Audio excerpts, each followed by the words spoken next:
The goal of interval 4 is accumulating volume of basic gymnastics movements under fatigue. So the workout is 4 rounds in a 5-minute window. It's going to start with a 200-meter run, and then with the time remaining, you're going to do as many rounds or reps as possible of Cindy. If you're not sure what Cindy is a 20-minute workout of 5 pull-ups, 10 push-ups, 15 air squats.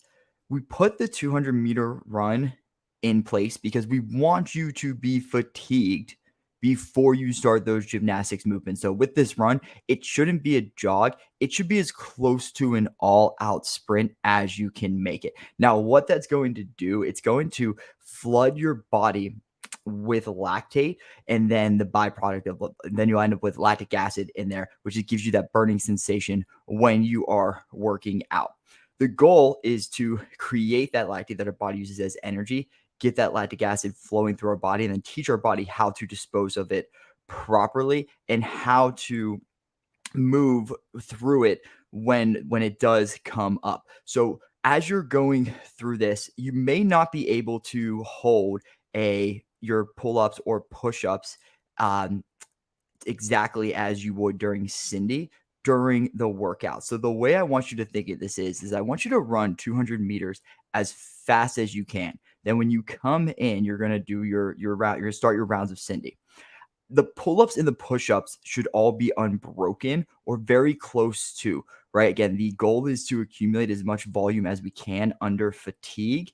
Now, what will happen is if you're someone who is, pull-ups are difficult for you or push-ups are a little bit difficult for you, and we can only get one or like maybe say one round unbroken before we have to start breaking up reps, well, we're not going to be able to get the volume that we would like. So I want you to have alternative movements ready so that the minute you realize you can't do 5 pull-ups unbroken or 10 push-ups unbroken, maybe in 2 sets of 5, you can immediately go to something else so you can still get the stimulus of accumulating volume in pulling and pressing movements. So maybe you come in, you do a round of Cindy, you do the 5 pull-ups, 10 push-ups, 15 air squats, exactly how it's written. And then the second round comes and you can only get 2 pull-ups, right? Your arms are totally blown up. You're fatigued. We want to immediately switch to a new movement. Now that might be ring rows. It might be bent over dumbbell rows. It might be bent over barbell rows. It might be inverted barbell rows. It might be jumping pull-ups, anything that is going to allow you